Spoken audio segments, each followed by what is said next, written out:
بسم اللہ الرحمن الرحیم۔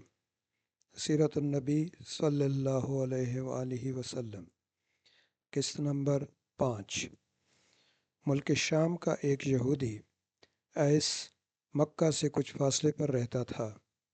وہ جب بھی کسی کام سے مکہ آتا، وہاں کے لوگوں سے ملتا تو ان سے کہتا، بہت قریب کے زمانے میں تمہارے درمیان ایک بچہ پیدا ہوگا، سارا عرب اس کے راستے پر چلے گا، اس کے سامنے ذلیل اور پست ہو جائے گا، وہ عجم اور اس کے شہروں کا بھی مالک ہو جائے گا۔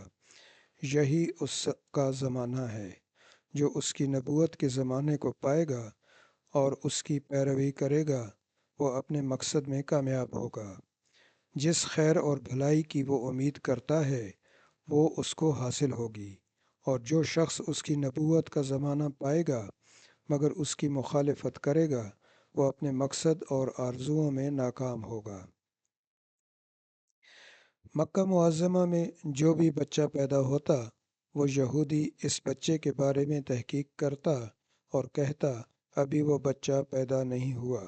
آخر جب نبی کریم صلی اللہ علیہ وآلہ وسلم اس دنیا میں تشریف لائے تو عبد المطلب اپنے گھر سے نکل کر اس یہودی کے پاس پہنچے۔ اس کی عبادت گاہ کے دروازے پر پہنچ کر انہوں نے آواز دی۔ ایس نے پوچھا، کون ہے؟ انہوں نے اپنا نام بتایا۔ پھر اس سے پوچھا، تم اس بچے کے بارے میں کیا کہتے ہو؟ اس نے انہیں دیکھا، پھر بولا، ہاں، تم ہی اس کے باپ ہو سکتے ہو۔ بے شک وہ بچہ پیدا ہو گیا ہے جس کے بارے میں تم لوگوں سے کہا کرتا تھا، وہ ستارہ آج طلوع ہو گیا ہے، جو اس بچے کی پیدائش کی علامت ہے، اور اس کی علامت یہ ہے کہ اس وقت اس بچے کو درد ہو رہا ہے۔ یہ تکلیف اسے 3 دن رہے گی اور اس کے بعد یہ ٹھیک ہو جائے گا۔ راہب نے جو یہ کہا تھا کہ بچہ 3 دن تک تکلیف میں رہے گا، تو اس کی تفصیل یہ ہے کہ آپ نے 3 دن تک دودھ نہیں پیا تھا، اور یہودی نے جو یہ کہا تھا کہ ہاں، آپ بھی اس کے باپ ہو سکتے ہیں، اس سے یہ مراد ہے کہ عربوں میں دادا کو بھی باپ کہہ دیا جاتا ہے۔ اور نبی کریم صلی اللہ علیہ وآلہ وسلم نے ایک بار خود فرمایا تھا، میں عبد المطلب کا بیٹا ہوں۔ یہودی نے عبد المطلب سے یہ بھی کہا تھا، اس بارے میں اپنی زبان بند رکھیں، یعنی کسی کو کچھ نہ بتائیں، ورنہ لوگ اس بچے سے زبردست حسد کریں گے، اتنا حسد کریں گے کہ آج تک کسی نے نہیں کیا، اور اس کی اس قدر سخت مخالفت ہوگی کہ دنیا میں کسی اور کی اتنی مخالفت نہیں ہوئی۔ پوتے کے متعلق یہ باتیں سن کر عبد المطلب نے ایس سے پوچھا، اس بچی کی عمر کتنی ہوگی؟ یہودی نے اس سوال کے جواب میں کہا، اگر اس بچے کی عمر طبی ہوئی تو بھی 70 سال تک نہیں ہوگی، بلکہ اس سے پہلے ہی 61 یا 63 سال کی عمر میں وفات ہو جائے گی، اور اس کی امت کی اوسط عمر بھی اتنی ہوگی۔ اس کی پیدائش کے وقت دنیا کے بت ٹوٹ کر گر جائیں گے۔ یہ ساری علامات اس یہودی نے گزشتہ انبیاء کی پیشگوئیوں سے معلوم کی تھیں، اور سب بالکل سچ ثابت ہوئیں۔ قریش کے کچھ لوگ عمر بن نفیل اور عبداللہ بن جہش وغیرہ ایک بت کے پاس جایا کرتے تھے۔ یہ اس رات بھی اس کے پاس گئے جس رات آپ صلی اللہ علیہ وآلہ وسلم کی پیدائش ہوئی۔ انہوں نے دیکھا وہ بت اوندھے منہ گرا پڑا ہے۔ ان لوگوں کو یہ بات بری لگی، انہوں نے اس کو اٹھایا، سیدھا کر دیا، مگر وہ پھر گر گیا۔ انہوں نے پھر اس کو سیدھا کیا، وہ پھر الٹا ہو گیا۔ ان لوگوں کو بہت حیرت ہوئی، یہ بات بہت عجیب لگی۔ تب اس بت سے آواز نکلی، یہ ایک ایسے بچی کی پیدائش کی خبر ہے جس کے نور سے مشرق اور مغرب میں زمین کے تمام گوشے منور ہو گئے ہیں۔ بت سے نکلنے والی آواز نے انہیں اور زیادہ حیرت زدہ کر دیا۔ اس کے علاوہ ایک واقعہ یہ پیش آیا کہ ایران کے شہنشاہ کسریٰ نوشروان کا محل ہلنے لگا، اس میں شگاف پڑ گئے۔ نوشروان کا یہ محل نہایت مضبوط تھا، بڑے بڑے پتھروں اور چونے سے تعمیر کیا گیا تھا۔ اس واقعے سے پوری سلطنت میں دہشت پھیل گئی۔ شگاف پڑنے سے خوفناک آواز بھی نکلی تھی۔ محل کے 14 کنگرے ٹوٹ کر نیچے آ گرے تھے۔ آپ کی پیدائش پر ایک واقعہ یہ پیش آیا کہ فارس کے تمام آتش کدوں کی وہ آگ بجھ گئی جس کی وہ لوگ پوجا کرتے تھے، اس کو بجھنے نہیں دیتے تھے، لیکن اس رات میں ایک ہی وقت میں تمام کی تمام آتش کدوں کی آگ انن فنن بجھ گئی۔ آگ کے پوجنے والوں میں رونا پیٹنا مچ گیا۔ کسریٰ کو یہ تمام اطلاعات ملیں تو اس نے ایک کاہن کو بلایا۔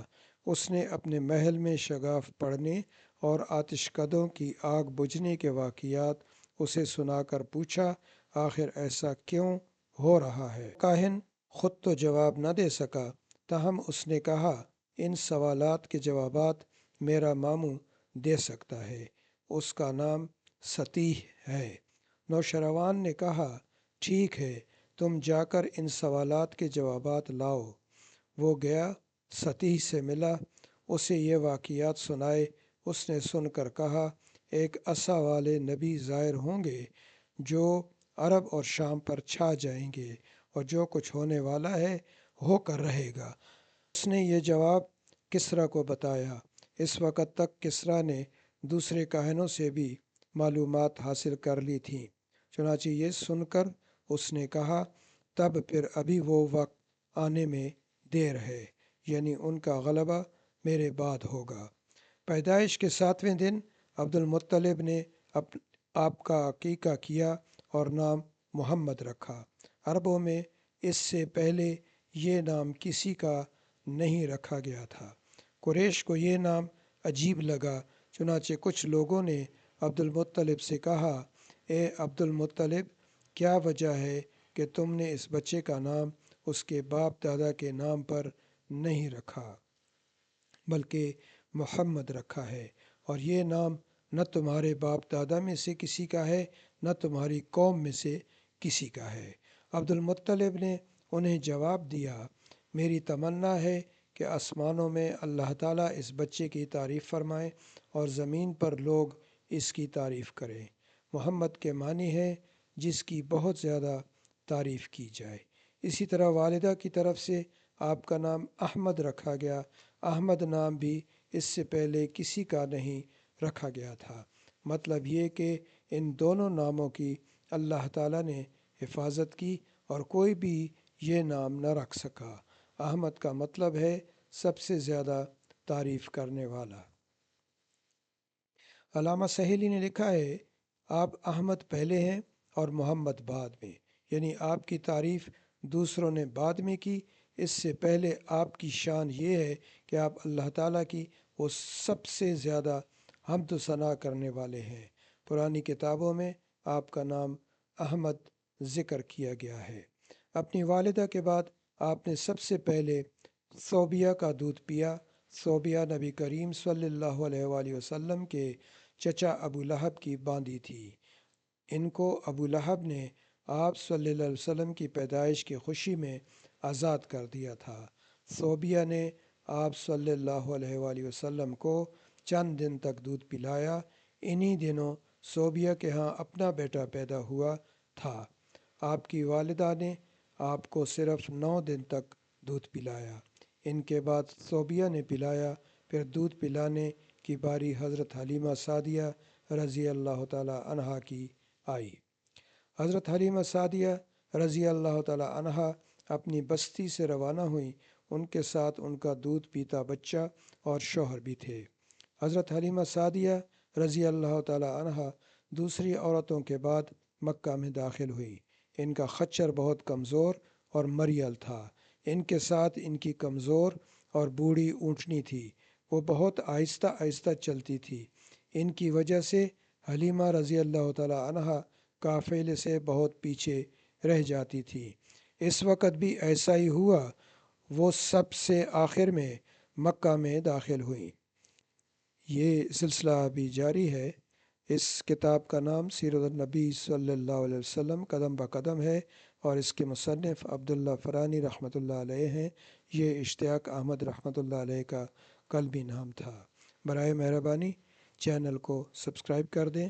شکریہ۔